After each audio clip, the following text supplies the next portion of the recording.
Hello and welcome to The Green Room by Deloitte, an award-winning podcast where we explore the topics that matter most in business. I'm Lizzie Elston and this is episode number 61, recorded at Deloitte's Experience Analytics event at Twickenham Stadium, where we ask, what comes first, vision or buy-in? And my vision was very simple, and I said this to players from day one.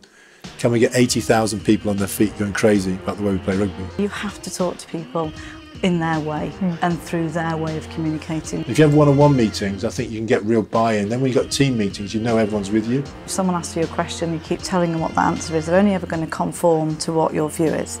If you ask them what they think, they will start to perform. Hello and welcome to The Green Room. We are back here at Twickenham for the second time this season. Well, second time for you, Ethan, not for me, but welcome back. I know. I don't know why I got so lucky getting to come here twice. Last time it was Karen Brady, and this time we've been upgraded to a box overlooking the legendary field. We have. It's a bit of a pinch me moment, not only because we're in a box overlooking Twickenham, but we are joined with a very special guest, two special guests, but one in particular who is no stranger to Twickenham. So more on that shortly. If you're a regular listener, then thank you as always for joining us and supporting the pod. If it's your first time with us on The Green Room, then welcome. And if you like what you hear, then make sure you check out our other episodes. We've done over 60 now, and you can find them wherever you are listening to this pod. So today we are talking about really how to make a difference on the things that matter, and the role that having a vision and getting buy-in has in that. Vision and buy-in, do they go hand in hand? Does one come first and the other follow? It's a question that many of us try to answer as part of our roles, whether it's in sport or in business. And thankfully, Ethan, we don't have to answer that question because we have some guests who can help us today. We do. We're joined by two fantastic guests. We're joined by former England rugby coach who famously led England to the World Cup victory in 2003, Sir Clive Woodward. Great to have you here. Thank you. Nice to be here. And we're also joined by Jess Dooley, Growth Director in Deloitte Sport Business Group and an accredited executive coach. Great to meet you, Jess. Thank you, and thank you for having me. Like I say, pinch me moment being on The Green Room, I must say. Wow. Thank you. And being on the sofa with Sir Clive, obviously. So let's kick off. We hear a lot about vision and buy-in, particularly when it comes to work and business, but it would be really helpful to understand what those terms mean to you. And I wondered, Sir Clive, if we go to you first, could you define vision for us? Yeah. First of all, vision, I think, comes from the leader. I mean, there can only be one vision, so the vision's got to come from the leader. It's kind of an aspirational target. I remember, we're here at Twickenham, and my vision for this place, I played for England here, and, whilst I was working with Xerox, I played for 21 times here, but I never felt we had a real vision. We were kind of always just following other people. So when I was lucky enough to get the job as the head coach of the rugby team, I had to have a vision. And my vision was very simple, and I said this to players from day one. Can we get 80,000 people on their feet going crazy about the way we play rugby? And it wasn't about winning the World Cup or becoming the best in the world. It's about something that they could actually visualise. And they were a bit scared about that. You could see it's kind of a situation. That's our vision. And then quite simply, how are we going to do that? And that's the buy-in. So I think you've got to start with a vision. And I think the more kind of out there it can be, and that was mine. And there's a bit of kind of method in my madness, because what I was actually thinking, if we do that, we've got to be playing fantastically well. But can we do that? Can we play a style that's very un-English? That's what we started doing. Eventually the players really bought into it, and we started to do that. And I remember pinching myself once, one game, wherever it was, been there a couple of years doing the job, and I looked around and everyone's on the feet going nuts. Jason Robinson would get the ball and bang, and everyone's going crazy about this. So we kind of achieved it. But to me, it's very clear. You must have a vision, but it's got to come from the leader. And then the second point is, can you get buy-in from all the players? And that's quite challenging, because you actually put it on them. How are we going to do this now? Because that's the vision. How are we going to do it? And a lot of the good ideas will come from the players. I was always very clear about that. The vision's right to me, the leader. How are we going to do that when the players totally buy into the whole process? And we've talked about vision and just buy-in. What does buy-in mean to you? So buy-in comes after vision for me. Vision is, I'm a little bit kind of pre the idea of you set a vision as a leader. Mine's more of an idea, a kind of a feeling. And something that grows, and I have to have like one other person that when I talk to them they say, actually, yeah, I kind of get that, I believe in it. And so the buy-in part is sort of embryonic. It grows with the people that I talk to about it. It's a way that I check whether this vision is growing, so it's not always straight away there. It's a feeling. I know I'm onto something that will be interesting to other people. It's half-baked. It's not well thought through. It doesn't have data behind it. But then talking to people and seeing their reactions, that's where I get the buy-in to think, yeah, we are definitely onto something here. You've touched on it both slightly, and Clive, you've talked about almost not setting these lofty goals 4 years in the future, and Jess, you've talked about buy-in first. How do you go about crafting a vision as a leader? I think for me, it's very much one-on-one with the players. I mean, a lot of people talk about meetings. They don't like me. I love meetings. I'm kind of just you do? bit crazy, really. But the meetings one-on-one with a player. I had more one-on-one meetings than anyone I ever know. I mean, I worked with the Olympics and got behind the scenes with lots of coaches. Most of them are team meetings. I had one-on-one meetings, and I'm trying to get the buy-in for the vision, what we're trying to do. But also, I'm kind of building, and I agree with Jess. I'm kind of building on what the vision is, because I'm saying to this player, what do you think? How can we get 80,000 people on the feet? And don't forget, dealing from prop forwards to wingers, everyone's got a different view about this. And right down to the forwards in the scrum. Historically, England put a big scrum down and we hold the ball forever. And I'm going, that's never going to get 80,000 people on the feet going crazy by a scrum. We want to put the ball in, out and away, play quick. So the whole buy-in comes from the individual players. If you have one-on-one meetings, I think you can get real buy-in. Then when you've got team meetings, everyone's with you, because you actually don't leave this room until we're actually clear about what we're trying to do here. But you get every person in your organisation really being part of the buy-in by contributing. And as I said, I don't think people realise, for me, I had 18 years in business before coaching the rugby team. I worked for Xerox for 9 years, including 5 in Australia, where I was a sales director. But most importantly, when I came back from Australia, I set up my own small leasing and finance company. When I say small, it's like 10 people. That was my biggest learning curve to coach a rugby team, because I did that for 9 years. And talk about buy-in, we were playing for keeps. It was my company. I kind of hired the most talented people I possibly could. Yeah. But I was always going, what do you think? What do you think? What do you think? It became second nature to me. And that was getting buy-in, because I would say, what do you think about this? How are we going to do this? And we were successful. It was great. So then we take the rugby team over with that kind of business background. You're saying, what do you think? What do you think? And that is getting buy-in, because you're trying to say, there's the vision, 80,000 people on the feet. But what do you think? How are we going to do that? If you do that, anything's possible. And I was dead lucky. There's some amazing players. We had Johnny Wilkinson here today. Wilkins, all of them, they'd really kind of got this. Initially, they didn't, by the way. Initially, it was this thing, hang on, you're the coach, we're the players. You tell us what to do, we'll do it. And that's not what we're talking about. We've got real talented players. How do you get buy-in? Because I really believe in the vision, I believe in buy-in. Yeah. But you've got to do it on a one-on-one basis, then do a team meeting. I see some people in the sports and business world where you go to team meetings and the team's fine, but you get individuals on side, the team stuff takes care of itself. You get the wrong way around, I don't think it actually works. When you're talking on an individual basis, sort of having to bear in mind the character and the sort of behavioural types of the person you're speaking to. And Jess, I wondered if you could talk a little bit about business chemistry, because of course that's a little bit about what that does, of course. It helps to assess an individual's sort of behaviours and responses. But definitely. And actually it would lead off something from Sir Clive said there, which is that one-on-one is important. So the most important word in your question then, Ethan, was craft. How do you craft that? And that links to the buy-in. So the buy-in on the one-on-one or on the team level is they're going to understand your vision, and as you therefore keep building that vision to get to that point, what is that one line, what are we shooting for here, is because you have to communicate to people in different ways. So there are people who like to really understand what the data is here, what are we either shooting for here. Actually, there are people I've worked with when I work with leadership teams and exec teams and boards, where if you just talk about the idea and the journey, they're in. So it's about really adapting your message, your communication, therefore your style, to connect to that person. I think it goes beyond the business chemistry, which I rolled out to clients. It was fantastic, is understanding the motivation. So what's most important to that one person you're talking to then actually take data from then in a way to then keep crafting that vision to get to that point. But yeah, you have to talk to people in their way and through their way of communicating in order to really get those people standing on their feet. But it's interesting, people often say to me, well, come on, sport is different than business. It's not. My definition of business is delivering results through people. That's the same as a rugby coach, the same as my leasing and finance company. There's people, and there's no difference. And they think there's some magic solution running a sports team. There's not. Get every individual really working at their optimum level. The team stuff always takes care of itself.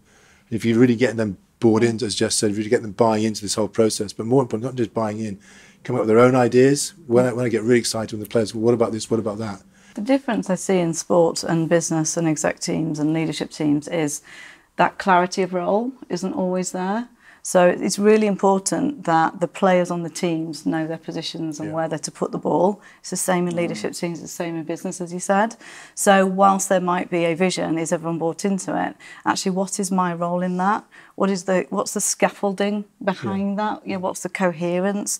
Where's the connectedness in that team? So there are great crossovers between sport and business, but I don't always see that clarity that exists of role and responsibility and purpose individually that then make up that great leadership team. In business or sport? So you don't. I don't see it in business. Yeah, I not agree. always. Okay. What are some ways that you've seen to help kind of build that clarity? Yeah, so ultimately it is figuring out that not everybody knows what their role in that team is. So the way that I unpick it ultimately, so it might be a one-to-one and see ultimately I don't quite know what I'm meant to be doing here.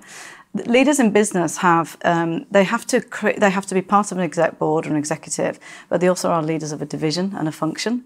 And so depending on where their head's at in terms of how they are a leader of their division versus how they are that leader within the leadership team, and maybe those roles are slightly different, I see the lack of clarity coming through there. There's also, how well do they know each other? How many times has the board or the executive team changed? So you need to build up that kind of trust, that psychological safety, which when you have a well-drilled sports team, they know that if they throw the ball one way, that someone will be there because that's their role. I don't always see that. So it's about unpicking it and then understanding really what's happening and then putting it back together with them as a whole team. I love the term psychological safety, and I was massive on this because I was absolutely clear that in that team room, you had to every player needed to feel safe and secure to put forward unorthodox ideas. The more unorthodox the thinking, that's what I really loved about individual players. And we're always looking to say, what can we do that actually changes the actual, almost the roadmap how we're playing. So I'd just love players coming in and feeling safe and also challenging me at times. If we do this, we do that. I remember saying to the players, you and me will never fall out if you come up with new ideas that are challenging me. I love that.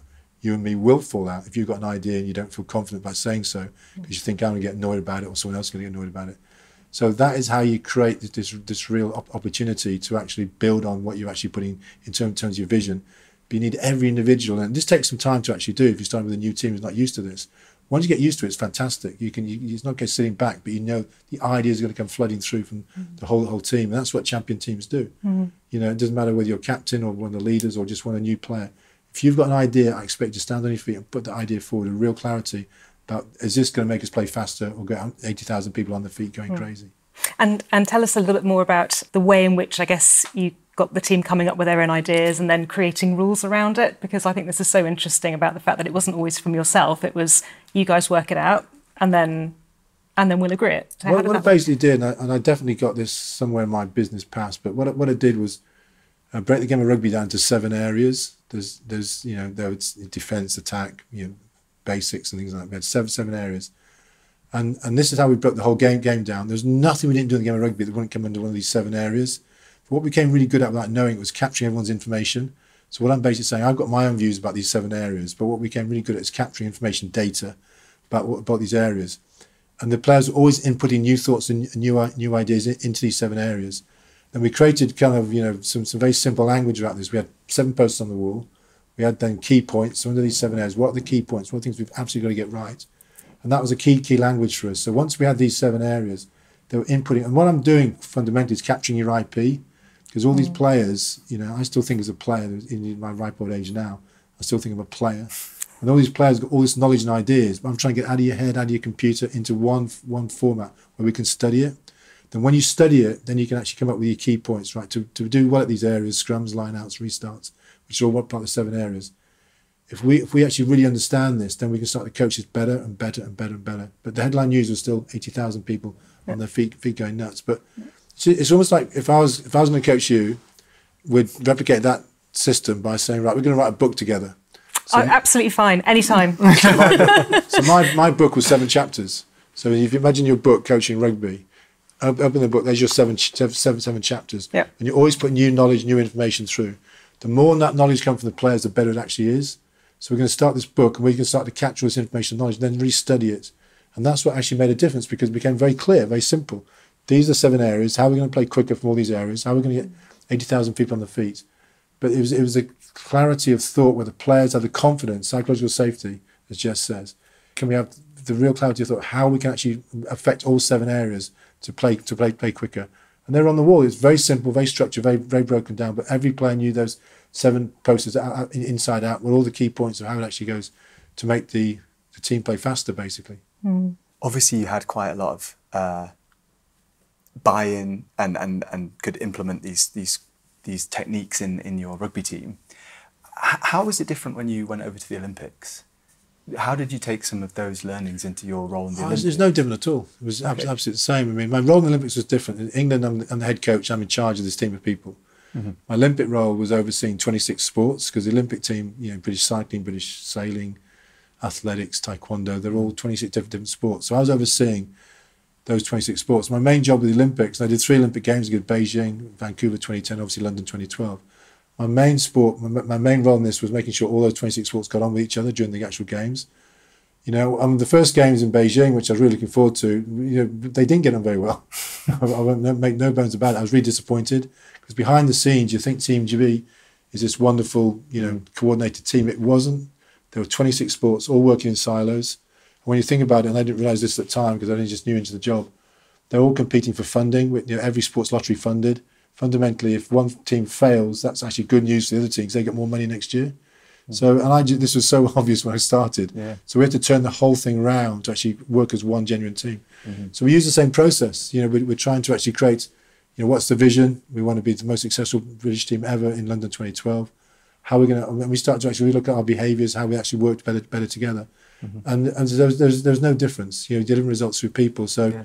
But I needed 4 years to really get behind all these 26 sports to say, working together will elevate the whole team, and not think we can work in silos on this. And it wasn't easy, by the way, because, some sports, say British cycling, they're hugely successful under Dave Brailsford.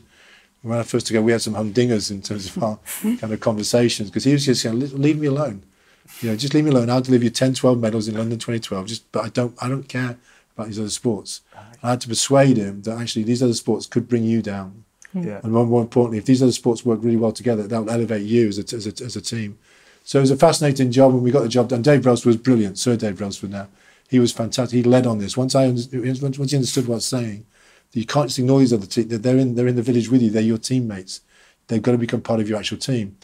And we got the job done in the end. And, from Beijing, which was not a good scene, to London 2012, 4 years later, it was a fantastic scene. And we came 3rd in the medal table. Everyone got on really, really well. They supported each other. We did loads of stuff, but everyone bought into the old vision. So we had the vision again, but all 26 sports had to buy in. Just about a collective, the team doing really, really well, which we managed to actually do. Jess, you, with business chemistry, for example, you've helped clients to kind of come together as teams. And I just wondered if you had any examples of where, you've used that and you've seen the result at a client where, a team has really got to understand each other and function better? Yeah, I see some spine-tingling moments, actually, and working at a leadership team level too. And you've got to spend time with that team as well, which I don't always have the luxury of. The great thing about business chemistry is it's a tool. It's a very business-focused, ways of working tool.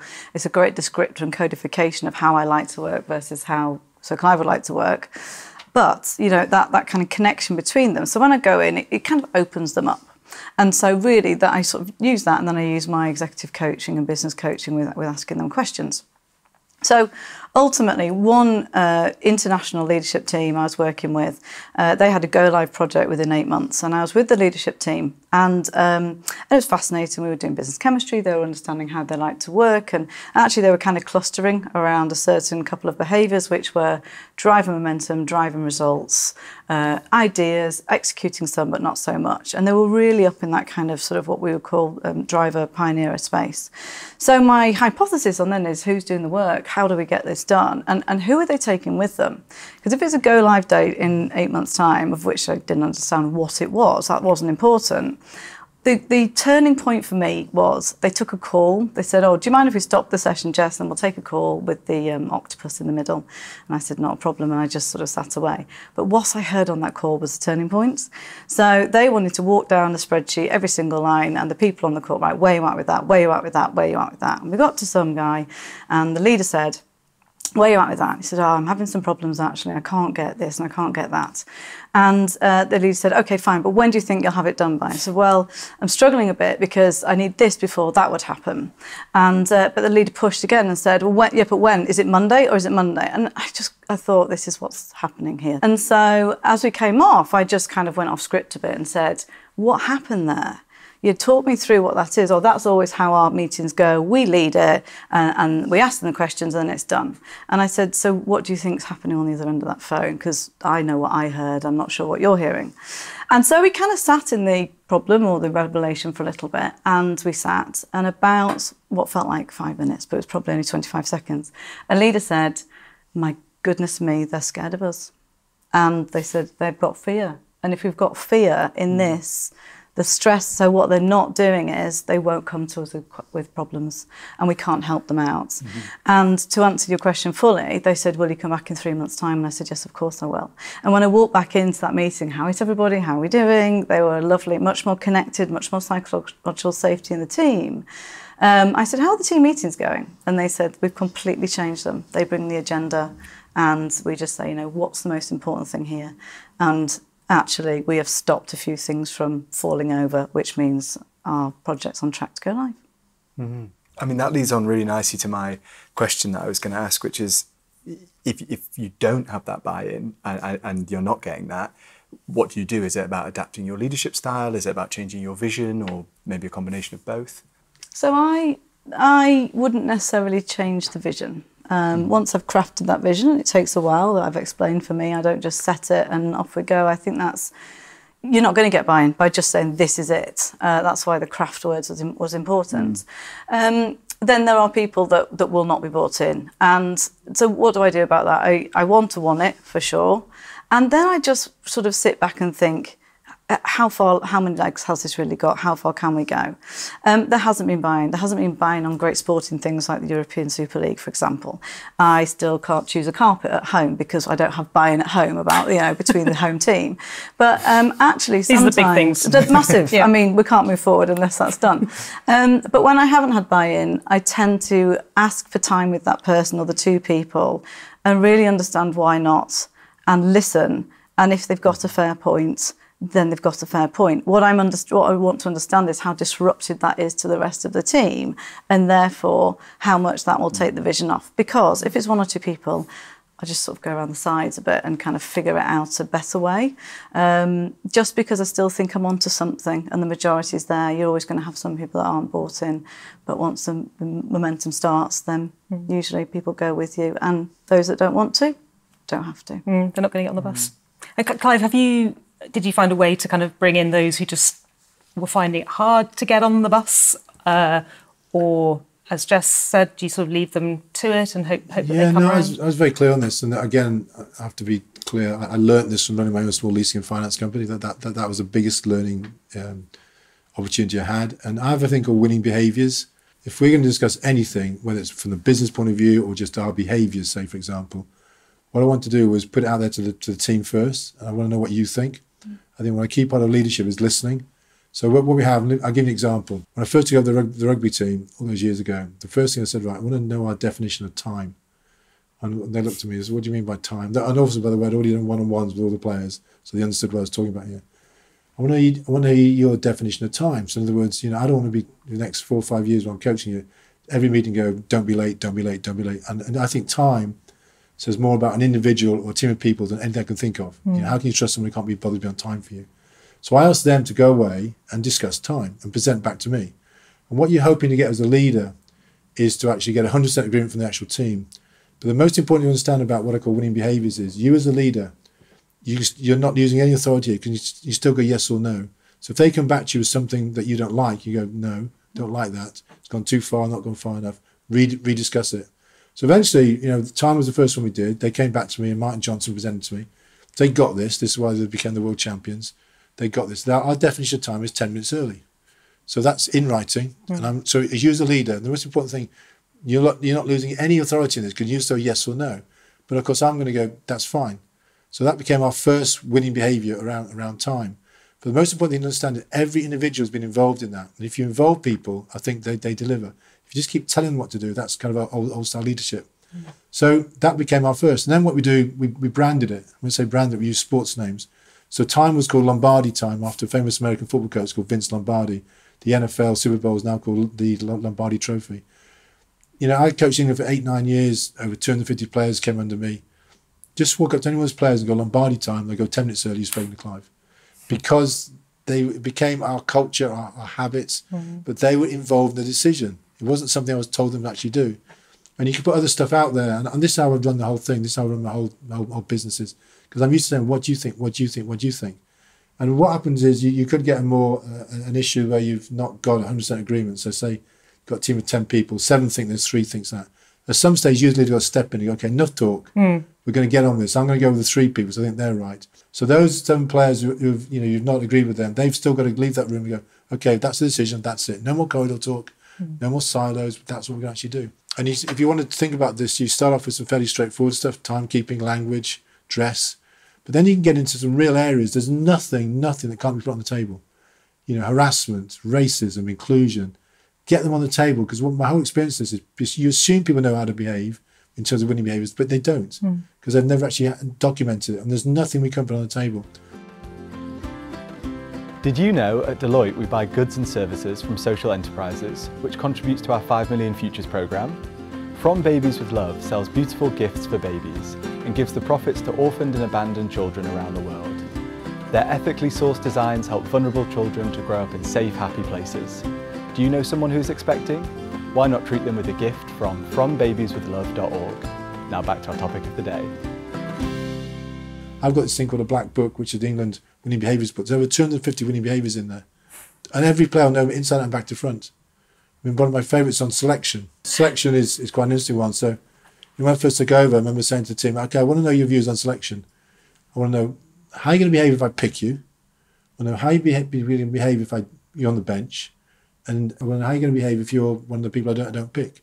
So go away and think about this. So they're doing it in a non-pressurised environment. I picked a team one day, the World Cup final team, and I'm in the team room, not with 15 players, with 30 players. So I'm giving 15 players the best news of their professional life. They're playing the World Cup final on Saturday. Bang, job done. The team in the middle is on my flip chart. I'm visualising it now. The 7 players in the middle, they're the guys on the bench. 1 or 2 of them are a little bit upset they're not in the starting team, but they're okay. They're on the bench. They're going to be involved. There's a good chance they're going to be playing. To 8 players in this room, you're giving them the worst news of their professional life. How those 8 players act at that moment of time will win you the World Cup or lose you the World Cup. But we discussed this probably 5 or 6 years before this, or maybe 7 or 8 years before this. So I want to know what's your winning behaviours on selection. We ended up with 5 winning behaviours. So 1, if I announce the team in a room like this, everyone's in the room, the 8 players not picked must go and shake hands with the players who were picked on the actual bench. They put the onus on themselves. So don't forget, I signed off on this. 2, and this is quite tough, you've got to behave as if you're in the team. Because all you want to do is leave that meeting room, go down to Sydney, if it's in the World Cup final, get absolutely smashed in some bar somewhere and take it out in some pub. You can't do that, because you still may be in the team. Because there could be an injury, an illness, a sickness, whatever. 3, because I know these off by heart. 3, which I quite liked, this came from them, don't give me a hard time. I've made my decision. There's no point texting me, jumping out of lifts, phoning me, whatever. I've made my decision. Don't question it. It's done. So I'm signing off on all 3. 4 was the media, because I remember having this meeting with the team literally an hour later. I remember the biggest press conference ever. And on the Wednesday, I announced the team. I promise you, the world's press, and this is hundreds and hundreds of cameras and journalists, they're not bothered about the starting team or the guys on the bench. They want the headline news from some disaffected, unhappy player who's going to dish the dirt. I saw players on their knees in terms of disappointment, but they fronted up. And we had it all in our black book about what you say to the press. It was something like, obviously disappointed, hoping to make the team or the bench. However, fully respect the decision. That was the headline news. Fully respect the decision. Every player went from the media, fully respect the decision, and the team's got my full support. And then the 5th one, which is my favourite, you then go to your hotel room and smash it up. That was a joke. But we had these winning behaviours. And they covered everything. And you never stop adding to winning behaviours. And the reason they work, because it wasn't me telling them. If I'm telling them these are 5 winning behaviours under selection, that's not winning behaviours. Every player's been involved in putting them together. If you involve people, I think they deliver. If you don't involve them, just tell them. Then you get conflict. And it could all kick off. And when you know you've cracked it, when your players come to you, can we discuss this? Can we discuss this? Can we discuss this? And then you can move it from just behaviours to the game. We used to discuss it with the game, line out scrums, playing quickly. What do you think? What do you think? What do you think? And this, I promise you, came from looking back now, which I didn't realise at the time, but in that small company for 8-9 years was just the biggest learners for me in terms of how to deal with people, how to deal with really talented people, because I'll always hire on talent. I want to hire the most talented person. I don't care if they've got a reputation for being a bit of a maverick or being out of control. With this system, when you really involve them, you don't have a problem. I've never had a problem with it. Can I just pick up on something there, which I fundamentally agree with? That asking what they think is not what we often see in business. So you become this business leader on the leadership team, people turn to you, you sort of feel like, leaders feel like they need the solution. And so it's really important, and I often coach leaders to say, you know, we'll have you ask back, what else is it? And I think if you only ever tell people the answer, if someone asks you a question, you keep telling them what the answer is, they're only ever going to conform to what your view is. If you ask them what they think, they will start to perform. And that actually then grows your vision as well as getting the buy-in at the same time. So I think there's a really big difference between conforming to what the leader says, but then performing because they've taken that point, they've thought about it, they've given their view. And that makes the vision better and the leader better as well. And it's very straightforward, because what you're actually saying, I mean, very clear that in the leadership position, you're not giving away any authority. My little leasing company, I am the boss, but I am going to listen to you first to a fault. I'm going to listen to you. I not always agree with you, but I'm going to listen to you. But if I think that's the right answer, if that's going to make the boat go faster in my coaching language, that's what we're going to actually do. So you're there, you're not giving away any authority, but what you are doing is listening. And I think that's what modern leadership's about and modern sports teams are about. Can you actually listen to the players? And where I have a problem is the players don't want to get involved in this. If they would say, you know, you're the coach, I'm the player, leave me alone. That's not what we're going to do. We are going to fall out of that situation, because I need your input. Because you're a star player, I want to hire players, you know, people who are better than me. So I need to say, what do you think? What do you think? And if they're not going to actually participate in this, especially if they don't feel safe, I said that's nonsense. You've got to break those barriers down and really get them putting into the whole thing. And it kind of works. I've done that, you know, with the rugby team, the Olympic team, business. And also one of my favourite subjects is governments in terms of this. When you think about governments, you know, I'd say just categorically, you know, not just the current government, but there's no government I can live in memory has had any winning behaviours. I just use one example of that about, you know, and I've been lucky enough, I've met the last 7 prime ministers, I've met 6 of them. The only one I've not met is Thatcher and the recent lot. But I just talked to them about this. And what was fascinating to me about, you know, when every prime minister, whether it's Blair or Thatcher from the Tories or Labour, every time they leave, what do? They write a book. They write a book, and to make that book sell, they dish the dirt on what's happened the last 4 or 5 years. They dish the dirt on fellow cabinet members. How can you possibly have a high-performing team if you know the leader at some stage is going to lead and just dish the dirt on what you've actually said?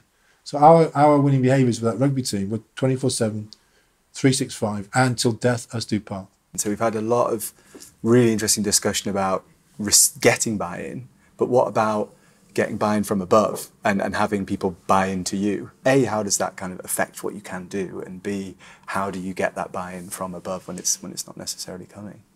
Well, so when I launched sort of business chemistry, there was kind of myself and one other leader who absolutely backed what we were trying to do. You know, the client was asking for it. We tested a bit of the market. And then I remember this one really, really important meeting. It was only a half-hour call, but it was about 7 or 8 of the different leaders. And so we had, you know, the various areas of our business in consulting that needed to really get buy-in from it, because they had, you know, maybe similar businesses or tools. We also had the person that was sponsoring what I was trying to do. And we also had kind of the client voice in it. I'll never forget this, and I think I was sort of the smallest voice on the call. What we were hearing from other parts of the business is this kind of won't work, and also you're sort of parking your bronze tank on my platinum lawn kind of thing, which is absolutely not what we were doing at all. And I thought, this is not going well. Although I've got sponsorship and some funding to go and do this, they have the power to block this. Not power in a capital P, but they could just not take it on, and they could block the potential of it, because lots of vision and growth and buy-in for me is about potential, individuals or what you're trying to do. And I just thought, what am I going to do? And right at the end of the call, whilst I had sort of me and someone else in my corner who could talk one-on-one to them, I sort of suddenly heard my little voice saying, let me just train 9 of your people. Let me just do it. They are the experts in leadership, and let them decide. And so I kind of asked a favour. So if all the odds are stacked against me and I still believe in what I'm doing and the product with a small p, whatever it is we're talking about, I will ask permission to try one more thing. And then fine, I would have kind of, I was going to say take my bat home. I'm not sure I would have done, but because I kind of knew it was going to be okay. Yeah. And I got agreement, and I got agreement to do that. And then they did the talking because they realised the utility of the tool. They realised how useful it was. It was additive to all the psychological consulting, human capital work we were doing, and they still use it, you know, to this day. Yeah, I kind of asked permission at that point to just try one more thing.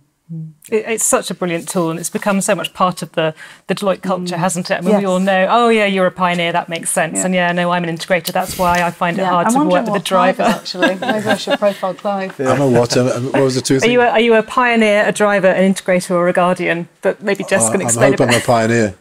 Yeah, is that good? I was interested because all your bits about process and data. I wondered how. So the driver's about momentum and results and goals. And the pioneer is very much about ideas and transformation, spontaneous, adaptable. The integrator is the kind of connection to a person or a thing or a meaning. We've all got 4 of them in us, by the way. It's just different degrees of it. And the guardian is much more about kind of making decision on fact and data. They're quite into the detail and they're quite structured. So I was quite fascinated to... Punched himself. We'll get you to do the test. Profile. I'd love to, because I'm still very much involved in business, so I'd love to do that. But I'd like to think I'm a pioneer, and to a maverick. I like to be called a maverick. I think these are great words. These aren't words I worry about. In terms of managing upwards, again, that was huge here at Twickenham. So, you know, we had a chief executive I reported to, but also the board. And this is again back to my business background, which helped no end. You know, I did so many one-on-one meetings with the board members. Of course, they loved it because they're not used to speaking to the England coach. The England coach doesn't speak to the board. And most of them were financial things I was trying to get through. I was trying to buy something or do this or do that or change some of the system. But they really loved it. And again, about the one-on-one, then you go to the board meeting and you know you've hopefully eyeballed everybody, ticked the boxes. And this takes a lot of effort and time because, you know, but they loved it. And I guess your belief in the marginal gains as well, which we read a lot about, you know, the 1% improvement in any area. And I was really interested learning about the fact that you brought in, for example, an eye training coach. Is that right? When I took over the Olympic job, the first guy to ring me was Dave Brelsford's the cycling team. First guy. That just says everything about him. He wasn't threatened by me. I'd come from a World Cup winning coach into the Olympic world as director of sport for Team GB. So he rings me and said, "You must come and see me." So I went up there, made a presentation all about, and at that stage I'd call them 100 things 1% better. That was my kind of saying. 100 things 1% better. 100 things 1% better. It's all about the detail. That's why I think we got the job done and won. So about a week later, Brelsford rings me. I'll never forget this call. He said, "Look, I can't stop thinking about this concept. 100 things 1% better. I think it's brilliant." But I said, "I can't use it. That's your saying." I said, "What are you going to call it?" I said, "I'm going to call it marginal gains." And I've gone, "It'll never catch on." Because everyone now is speaking about marginal gains. And every time I see him, he goes, "Marginal gains." I've gone, it'll never catch on. True story. It's an absolute true story. That's where it came from. That's where he was brilliant. And his marginal gains, when you actually cycle, the weight of one little screw, can we get 10% off that or 1% off that? He was a genius at it, and that's why he was so successful, still is so successful. Yeah. So he understood this very simple concept about 100 things 1% better is equal marginal gains.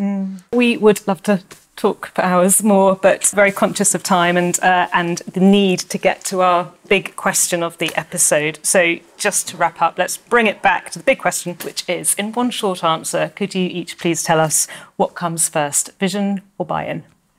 I'm very clear about this. Vision always comes first. The vision will be set by the leader. And then you've got to work with your team to really take them with you on that vision and get their buy-in. Once you've got the whole team's buy-in, anything is possible. So vision, then buy-in. I wanted to disagree, but it's vision first. It has to be that idea, that crack of an idea, that embryonic feel that you're onto something. It has to come first before buy-in, and then you get the buy-in. You heard it here. Agreement. Yeah. Clive, Jess, thank you very much for joining us in the green room. Thank you very much for joining us. Absolute pleasure. Thanks, Jess. Really fantastic. Likewise, Thank you very much. Really enjoyed it. Thanks for listening to this episode of The Green Room by Deloitte. We release a new episode every other Tuesday with another big question. So don't forget to hit follow or subscribe to this podcast wherever you're listening or watching. That way you'll be alerted whenever a new episode drops. This is our last episode of 2023. But we have 60 previous episodes ready to be listened to between now and our return in January. This podcast is produced by our very own Pod Squad and hosted by Lizzie Elston, Ethan Worth and Annie Wong. Thanks to our creative studio for their technical support. Original music by Ali Barrett.